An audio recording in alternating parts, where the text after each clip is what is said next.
Welcome to the Handcrafted Podcast, the business of making things. I'm Paul, founder of Philadelphia Table Company and the Handcrafted Network, and I believe great craftsmanship deserves great business strategy. This podcast is for makers who want to build not just great products, but a thriving business. Each episode will dive into the mindset, systems, and skills that turn craft into success.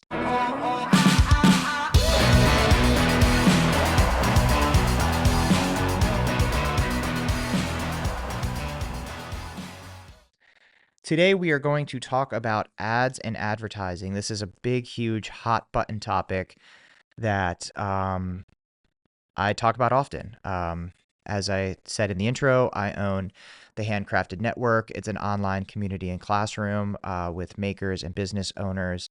And I'm constantly talking to other makers and sort of getting a gauge on what people are feeling, what people are thinking about, all that stuff. So one of the main topics we talk about a lot is advertising. And that's largely because I think makers in general have a problem with generating leads, and that's totally okay. But one thing I want to say, this is going to be kind of a two-part conversation. The first part is you are not ready to run ads yet. And then the second part is how I run my ads and some best practices.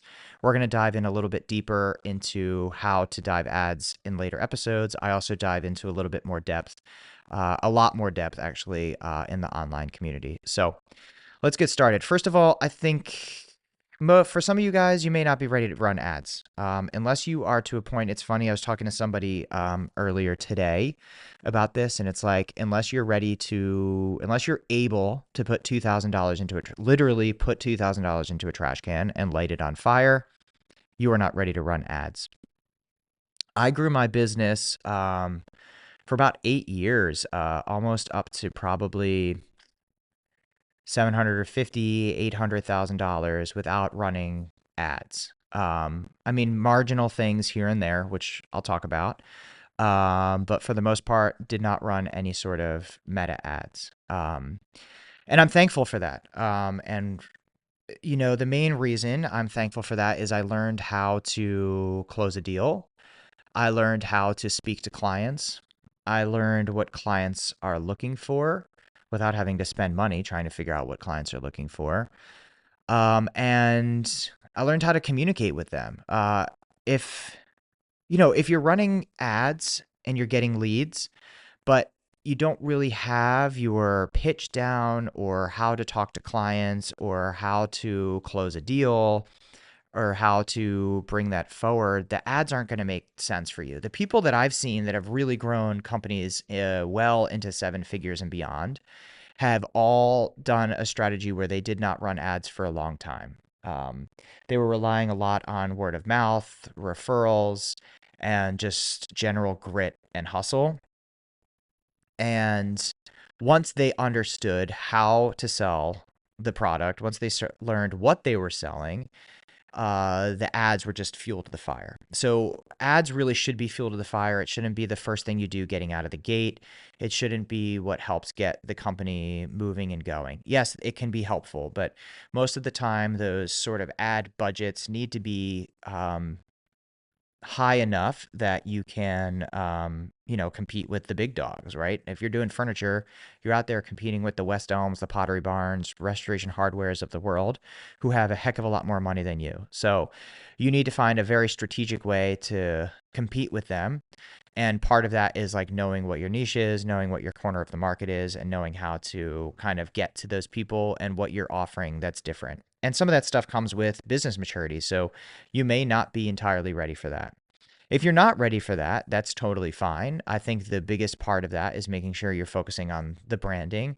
You're focusing on cold outreach. Go back, listen to the podcast I did on sales. Learn how to close sales, learn how to bring in clients without doing the ads. That's going to only further make your company grow even bigger. You're actually going to be building a business with a foundation under it, as opposed to a business on stilts. We don't know if Meta will go away tomorrow. It likely won't, but we have no clue. We don't know if Google's going to go away tomorrow. It likely won't, but we never know. So it's always helpful to develop sales strategies without advertising.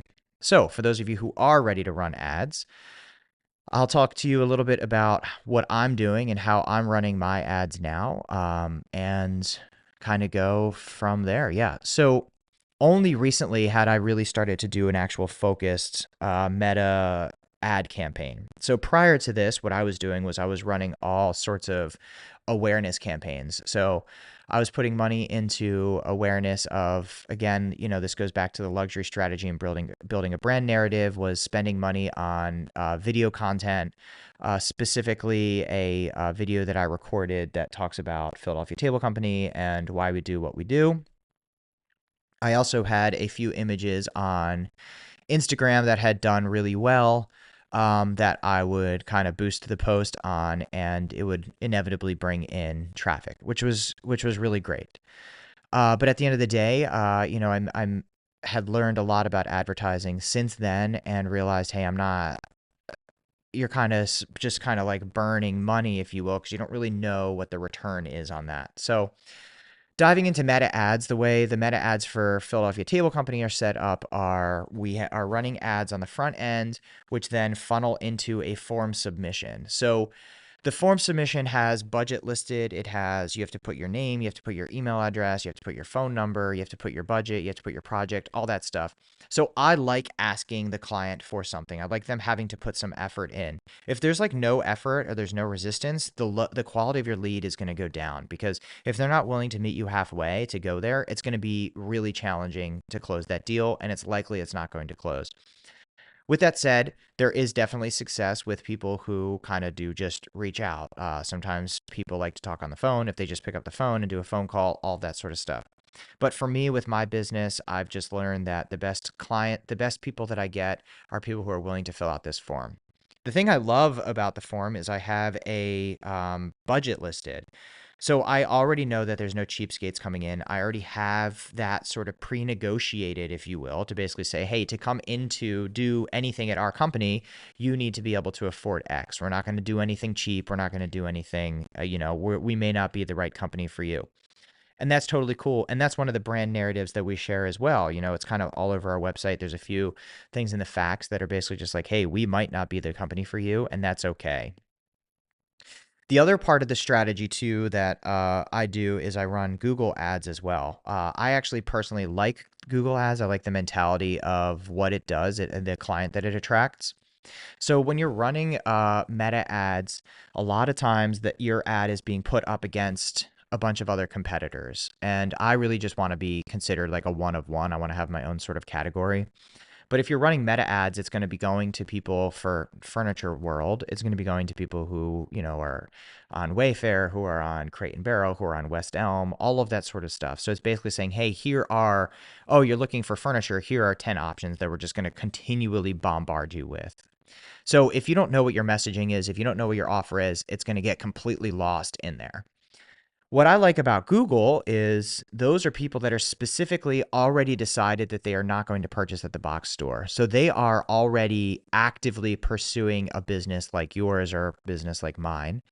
So what they're doing is they're searching, on Google. It's like, for me, custom furniture near me, custom woodworker, hardwood furniture, all of that sort of stuff. So those kind of clients are already pre-vetted. We're not being put up against a bunch of other people. And what's really great about that is the people are already know that they want to work with a company like you, and you can also focus on some really hyper local ad strategy, which is really nice. Google allows you to do some ads on the Google Maps. And for me, yes, I have like a very localized name, Philadelphia Table Company, but I really think going local is a great way to go. So that's another search term that you could put within to like your Google ads and your Google ad messaging. But in general, so it's kind of like a two-prong approach, basically saying, hey, we're running the meta ads that run through the form submission, and then we're running Google ads that are kind of dumping you to the website. One thing we've noticed too, I've been talking with the guy who's doing ads at my company, and one thing we had noticed was actually the ads from Facebook also support Google ads. So like people may come up with brand awareness on Facebook, but then later Google you or learn about you. Um, A few things to note and things that I've learned, from people that I've talked to, different mentors that I've had, is images obviously very much matter. Video obviously very much matters. So a few things you can do. Number one, make sure you set up a great photography studio for where you can make really, really good images. Two, the other thing is trying to get pictures. If you're in the furniture world, I know things that work best for me are often things that are in people's homes that are stylized and look really nice. So making sure that things look really nice. Also make sure it's something that is, likely to sell or like in style. Don't do things that are sort of out of style as well. And I've also been seeing a lot of people lately use sort of like AI renderings, which is fine. I know that they've done well. They've converted well for a bunch of friends and people that I know that I talk to. So it's totally a viable a way of doing it. It's definitely a little bit of maybe a cheaper way to do it. If you could find someone, maybe you can look on Upwork or Fiverr to see if you can find someone who can generate these AI images for you that are hyper realistic. For us as makers, I know for me as a furniture maker, I can point out an AI right away, but most people out there cannot. So that's totally a great way to get really great images. And it's also a way to get multiple versions in various different colors for you to be able to do your A/B testing and all the metapixels and checking all that sort of stuff. But so my main takeaways here are if you are debating running ads, I think you need to ask yourself, hey, am I actually ready to be running ads? And if not, again, that's okay. I think it's a matter of figuring out how do you get the leads without running ads. I think that's totally cool. And hopefully there'll be future episodes. Well, I know there will be future episodes where I talk about that a little bit more. And if you are ready to run ads, I definitely suggest learning how to do it yourself first. So I learned through watching different YouTube videos. ChatGPT was very helpful. There are definitely some confusing things there, but I think it's helpful for you to know how to do it before you kind of go out and hire an advertising agency.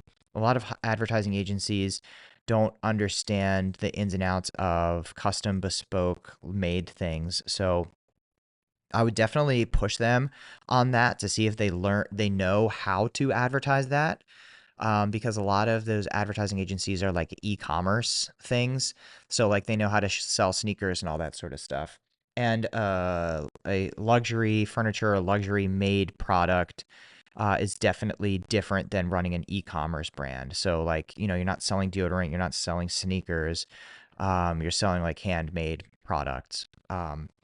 And with that said, too, it's also, when running ads, it's very rare to have someone just click buy on something, especially at the price point that of the products that we're offering. So you might want to be running ads that have them reach out to you, email you, call you, connect with you. Because a lot of times those people, even if the questions are stupid, they just want to reach out and connect with somebody. It's expensive. Think about if you were one of my mentors was like one of my previous like coaches and mentors was a motorcyclist and loved luxury motorcycles. And he's like, look, I'm rich. I can buy whatever the heck I want.